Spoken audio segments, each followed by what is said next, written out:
Hola, Primas. I'm Roxy. I'm Giselle. And this is the For Las Primas podcast. Welcome. Welcome back to another episode 4. Today it's funny, Giselle. I have my Cuban bread shirt. I have my USA sweatshirt. So we reppin'. We did not plan this, by the way. It is a funny coincidence. We're feeling patriotic in our own ways. Yeah. Well, we are so excited today because we are going to talk about the ultimate Latina struggle, setting boundaries with our families, and the super dramatic level guilt trips that come with that. Like, why does saying I can't make it turn into a whole production with our families? Seriously, because you can't just say no to an event. It always turns into, yo no sé pa qué tienes familia si nunca quieres estar con nosotros. Oh and now you're questioning your whole existence and you're rethinking your entire decision. Oh my gosh. So today we wanted to tackle setting boundaries sin culpa, or at least a little bit of less culpa or guilt, how to handle the family drama, how we handle the family drama, what our conversations look like, and sharing some ridiculous guilt trips from our families. Seriously, because if guilt tripping was an Olympic sport, our moms and our tias would win that shit every time. Every time. Every single time. Okay, so talking about boundaries, what is a time, or I don't know, what's a time recently that you have been setting a boundary with family that has felt hard or has brought some drama? Yeah, literally off the bat, I just think about my mom asking me, when am I going to have kids? Are we ever going to have kids? She's going to die and she's never going to be an abuela. And I'm like, so I have to be like, can you please stop asking me that? Also, because I feel like I'm still young. I'm only 30. That's young to me. That's very young. And we're not in a rush. So I just kind of have to tell her to stop questioning me about that. What about you? Really quick, before I tell you mine, I'm 35 and I have a 4-year-old and I feel like a teen mom. So you are still young. When I tell you that you are take your time, kids are forever. They also don't tell you the truth about all that comes with having kids. And I have a lot of cons on my pros and cons list. The only pro is but you're going to love them.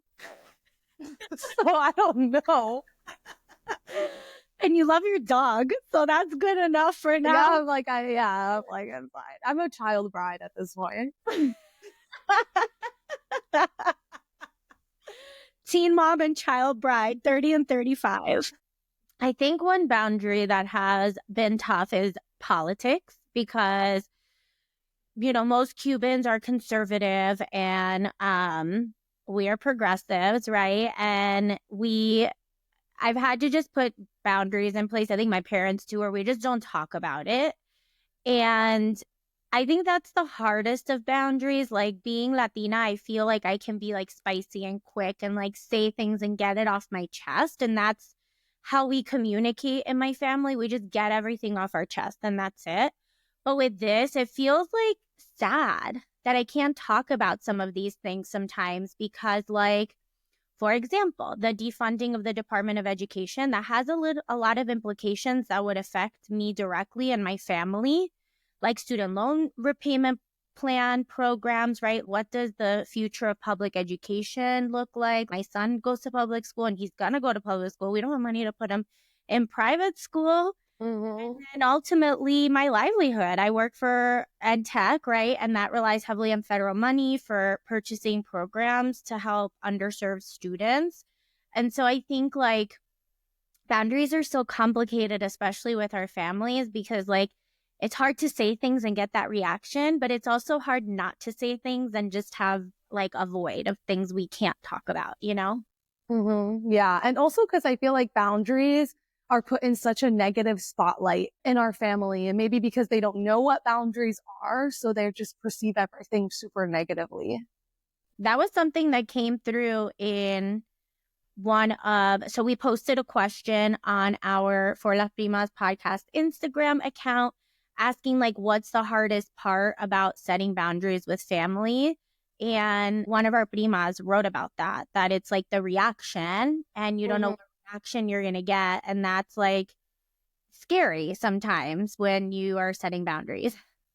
Yeah, that was a common one. And a lot of the, like negative backlash and the guilt that's associated with. So I read this really cool article by this blogger named Michaela. Oh God, I'd be butchering names. I'm sorry, Michaela. Michaela Staudenmeyer. Okay. And she wrote like the 3 top things on why is it so hard to set boundaries with Latino parents, and guilt was like number 1, first generation guilt, fear of rejection number 2, and number 3 was a culture of collectivity. And the Latino culture is a culture of collectivity, of putting the family first before yourself. That's it. We can close the podcast. Those were the we're done. No, those are so true. And I think like we can't talk about boundary setting without first talking about like children, right? Like, and the way children are taught to obey their elders in Latin communities, right? Like, it doesn't matter if it's a grandma, a tia, a cousin that's 2 years older than you. Like, you have to obey anybody that's older than you. And it's unquestioned authority, right? So then anytime you're a kid and you want to say something, it's like, los niños no opinan en las conversaciones de los adultos, right? Like, kids don't talk in adult conversations. And it's not surprising that talking back was always my thing. Oh, I feel so triggered by that. So triggered. And it's hard to be, they talk about millennials are the generation that is breaking the cycles. And when I tell you that, I get it. Like, my son talks a lot. That boy opens his mouth and it's like, and then until he goes to sleep. And like, I'm not mad at him because he said, I want him to question authority. Like, you don't have to just accept everything just because you're a child. Like, children have things to say too, I have to just say that I feel like it's even harder for women because the patriarchy, right? Like, is upheld highly in Latino families. And with anything that is not a man having an opinion, you have to be quiet. Calladita te ves más bonita. Like, stop talking so much. Like, my parents, I'll never forget. They talked about somebody in the family and they said something and I repeated it. And I was probably 6 years old. And from then on, every time I was around, they're like, ten cuidado, paredes tienen oído, the walls have ears. And they would always say that to me for years, all because I repeated something I wasn't supposed to repeat. And it was like the hardest lesson of my life. And I felt like that was, there were so many levels of just quieting me as a child. That was one. And talking back. And I'm like, I'm not talking back. I just want to explain to you what I think. Yeah, I definitely was like that too as a child. More like, but why? But why? Like, I just didn't understand that you could say no without an explanation. And I was like, but there has to be a reason why. There's no reason why. It's just no. No. Yeah. Like, I could not accept because I said so. Good. And look at us now. I know, yapping away on this podcast. So another point that I was reading about was like the communication style of Latin families. Like, instead of them saying like, I miss you and I want to spend more time with you, and they're just quick to be like, well, you're always with your friends and you're never with us. And it's never spending time with us. And it's always like, they're just going to guilt you instead of just being like, hey, I miss you. That is so spot on. So true. I feel like I often will call my parents and they'll be like, oh, ¿te acordaste que tienes madre? Or ¿te acordaste que tienes padre? And I'm like, can we just start with like, how are you? Instead of like this phrase. Like, why is it a diss? Why am I just getting diss right now? And when I've like talked about this with like my parents and like, especially my dad and I have talked about this stuff in the past, and he'll just say, this is just part of our culture. It's just our culture. And I'm like, but like, we should be doing better. Like, we need to do better. So I want to talk about familismo, which is a concept that I learned about or that I read about recently in Kim Guerra's book called Badass Bonita. If you have not read Badass Bonita yet, this is our holy grail right now. It is amazing. I mean, Kim Guerra is a queer Mexican woman and she's a therapist and she does a really great job at breaking down the patriarchy and family dynamics in Latin families in a way that really hit for me, that hasn't hit in the past. And so basically, familismo is a core cultural value in Latin cultures. And I've honestly actually seen this play out across other cultures, like Italian cultures and Arab families, where it puts a deep sense of duty to family above all else. And I think this concept is actually beautiful, right? Because we're known for having super tight knit families, we're very close, but it can also create a dynamic where children are expected to prioritize needs and expectations of the families at the risk of their own boundaries, too. Mhm. Um, so it's like you can't think about anything else but your family. So it's like if you don't like someone in your family, it's like, oh, pero esa es tu tía, esa es tu prima, hay que quererla, ella es así. Mhm. Oh, there was never like the opportunity of having a difference of opinion or feeling like you don't want something or somebody. Totally. And it's actually one of our primas also wrote in about that, saying like putting up a boundary and just being like, just because they're my tia or my cousin doesn't mean that they can talk to me that way or disrespect me. And I totally get that. It's like stuff that we've allowed and just been like, oh, it's our family. Like, what do you mean? And lack of boundaries leads to a lot of expectations. You're expected to do everything for everyone.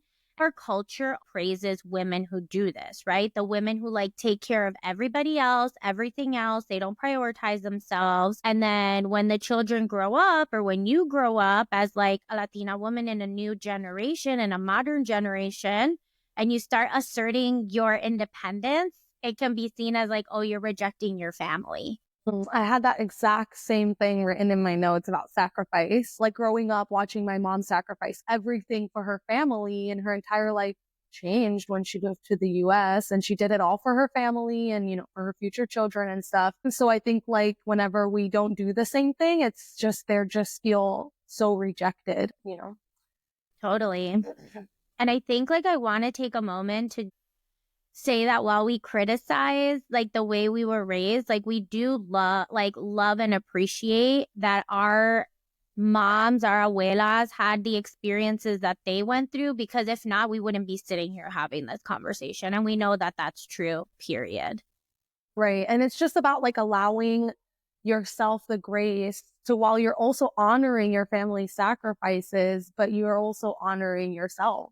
Yeah. And like when you're born in another country, there's different costumbres, there's different things that you are going to want to do, that you're going to want to, the US is such an individualistic society, and we Yeah, come from a collective society that like changes you, right? Like for I sure. think about like I wrote a quote too from Kim Guerra's book where she says our mamas and abuelas were taught that crying, vulnerability, and talking about their feelings was a sign of weakness.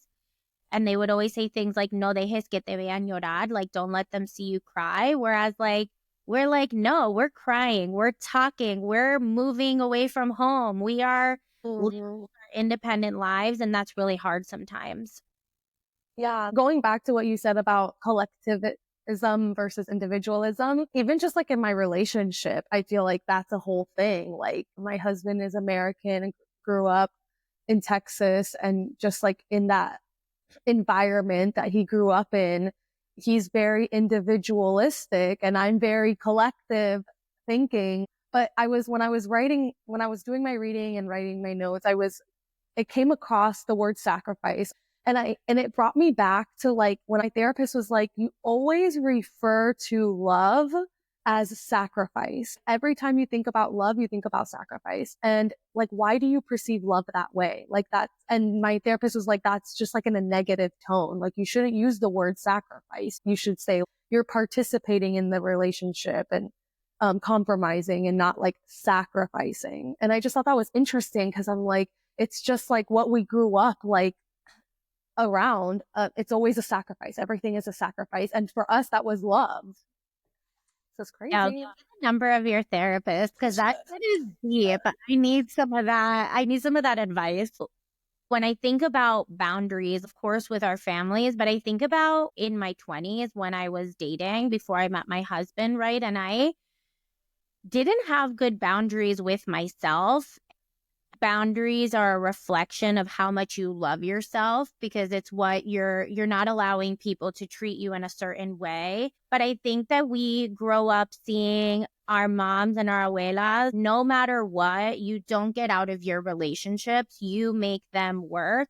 And so whenever I dated a guy and I was like a little bit serious about them, I was like, oh, I just have to put up with everything. And it's like, no, you grow and you learn that you have to set boundaries with everybody in your life, especially with your romantic relationships, because that's a direct reflection of how much you love yourself.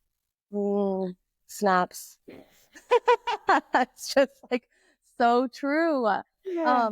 I feel like, yes, like our parents were like, you got to stay in that relationship, but also like maybe they just don't know. Like, so she said a huge part of what I learned, most of the challenges that I think first gens have to overcome with parents is acknowledging that you're learning lessons that your parents never learned. I thought, yes. Totally. I mean, and they learned lessons that we'll never learn, right? Like, think about not having food, not having resources, and fleeing and going somewhere else and learning a new language and being in a place where I don't know anybody, right? Like, I'll never know what that experience is. Hopefully, right? Hopefully. They went through struggles that we didn't have to.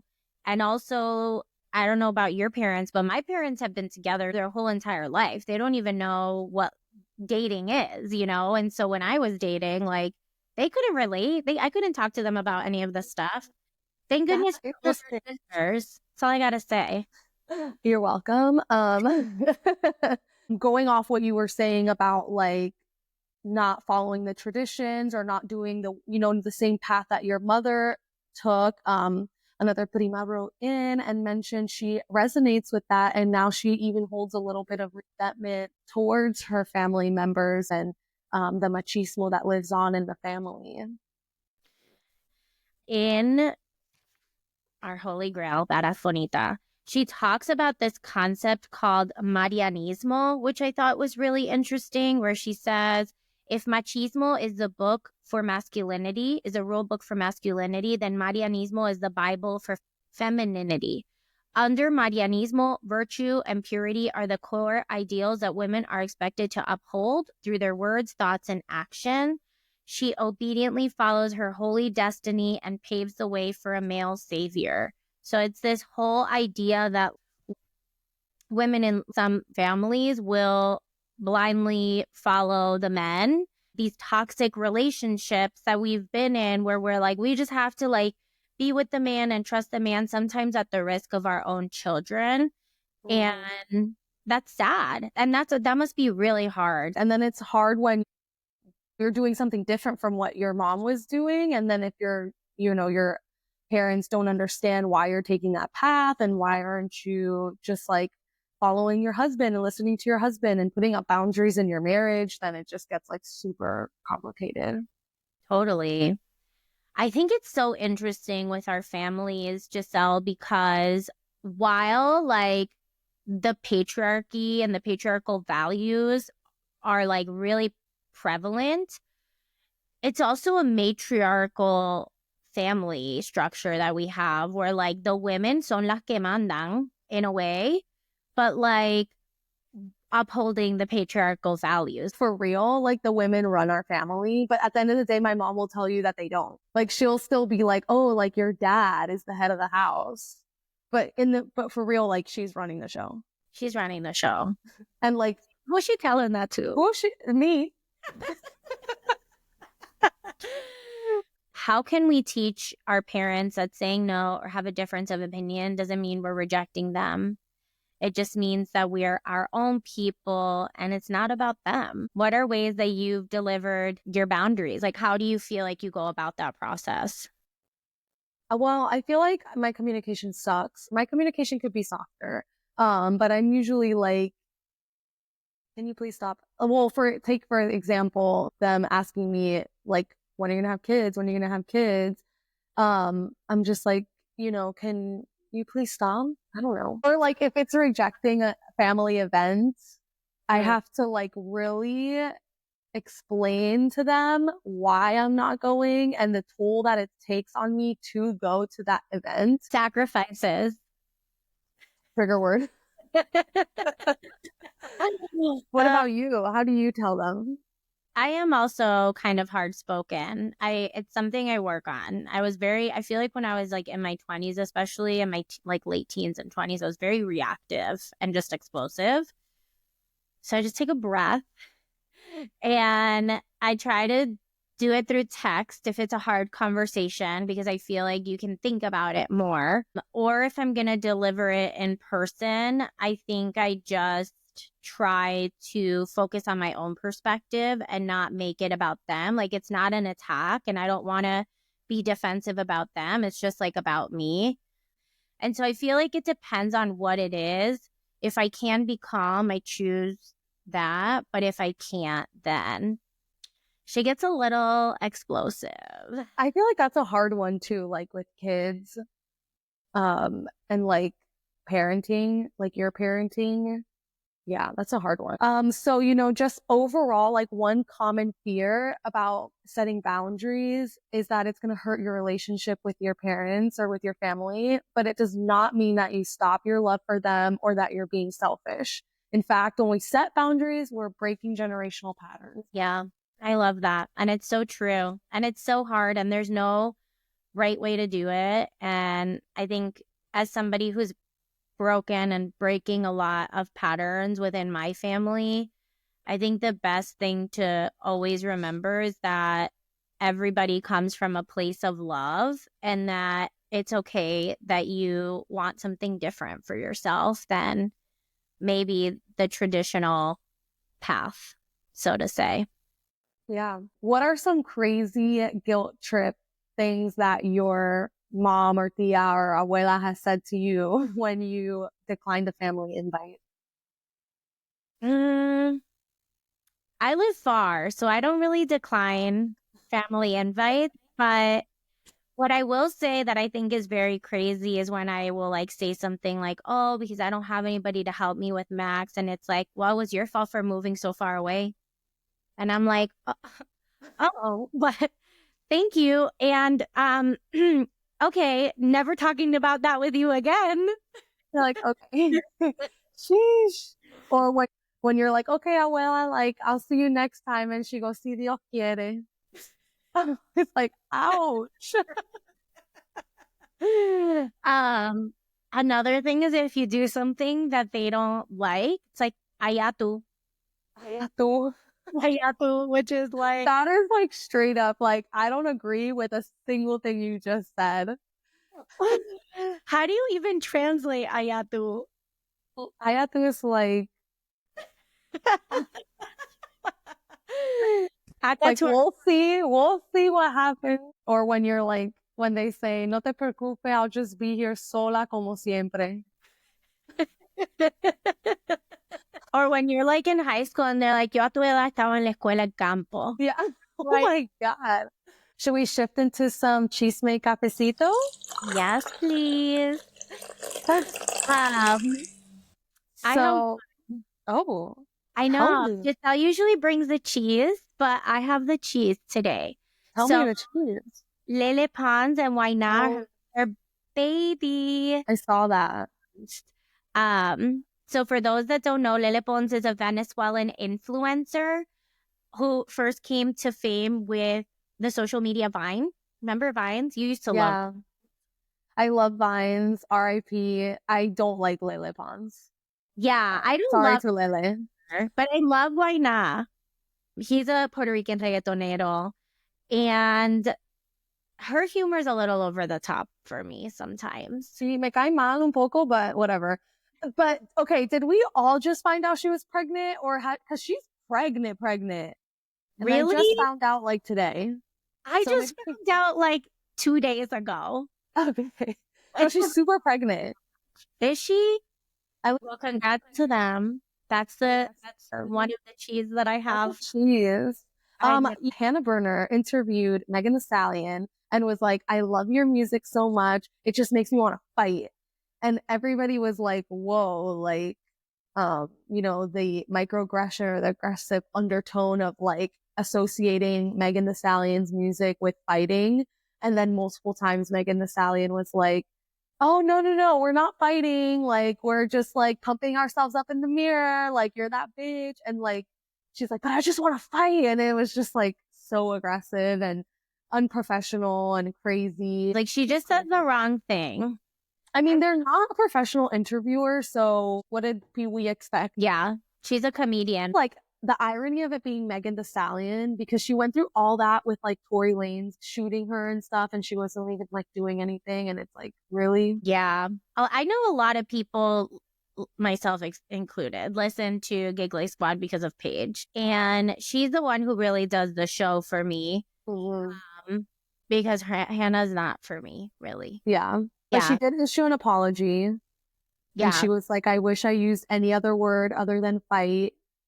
But that's all you can really ask for, right? I think what's hard too right now is you can't get anything wrong because people just cancel you so quickly. But I think the fact that she took accountability, she put out an apology, and she wants to do better, that's really all we can ask for. I think for a lot of white people, they're navigating this new like PC culture. And I think like, I'm not like here to defend it, but I am here to say like there is a space to get it wrong and try to do better. Yeah, totally. All we can do is just do better. That's all we can do. That's all we can do. And my last bit of cheese is Blake Lively and Anna Kendrick. Have you seen their videos for their on press tour for Simple Favor 2? No. Giselle has all the Blake Lively drama. I canceled Blake Lively in my head. Cancelada. But one reporter asked Anna Kendrick, like, hey, how was it working with Blake Lively on The Simple Favor 2? And she's like, and just kept walking away. And so everybody's like, we know. But is it like a joke that they're both in on, or is it real? I feel like Anna Kendrick is not very likable anyways. And if she's annoyed and stuff, then I feel like, okay. In the video that I was watching, Blake was talking about how much she fell in love with Italy because I guess it takes place in Italy and they filmed there. And she's like, oh my God, blah, blah, blah. And Andrew Kendrick doesn't even have her microphone up to her. She like has it behind her back and she's just standing there, like not making eye contact, looking at the floor. Like she would rather be anywhere else. Oh my God. So the body language. Their dynamic is interesting.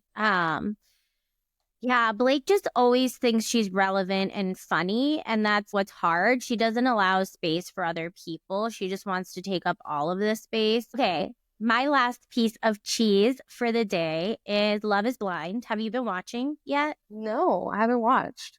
Okay, me either, TBH. But I have watched a few clips on the internet.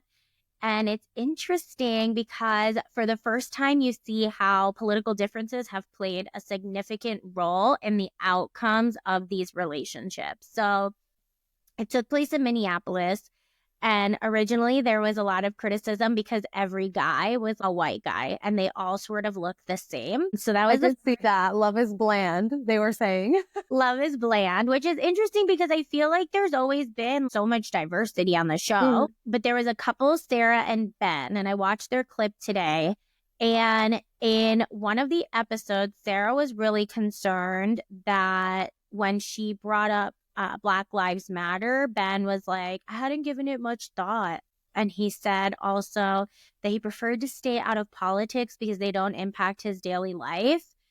And the George Floyd murder happened in Minneapolis in 2020, which brought all of the Black Lives Matter movement up. And so to be that tone deaf and not be a part of, or at least not have an opinion on something so important that happened in your city, Sarah was like, sorry, dude, it's not going to work out for me. Yeah, that's crazy. Good for her. Yeah, no, for real. Especially because I feel like on that show, there's a lot of pressure. There's a lot of pressure on that show, and it's easy, I feel like, to fall into that pressure. I mean, like, I'm talking like I've been on that show. I have not, but I can see how there is a lot of pressure and how people can easily fall into that pressure to say yes, and so good for them. That took a lot of courage. Took a lot of courage. So we're in like this space of like modern society where women have options and they don't have to just stay with men or like choose men who are just like, they check most of the boxes. Like they can be really selective because they make their own money, and being financially independent is a game changer. So thank you to all the women before them and before us who allowed for us to be financially independent women. Yeah, period. Shout out to them. All right. Well, that is all we have for you all today, primas. We would love to hear from you. So feel free to message us on Instagram or comment on TikTok. We'd love to hear from you if there's topics that you want us to cover, or if you want to comment on anything, we'd love to give you a shout out on the pod. Yes, please. Thank you so much. Hasta la próxima vez. Bye.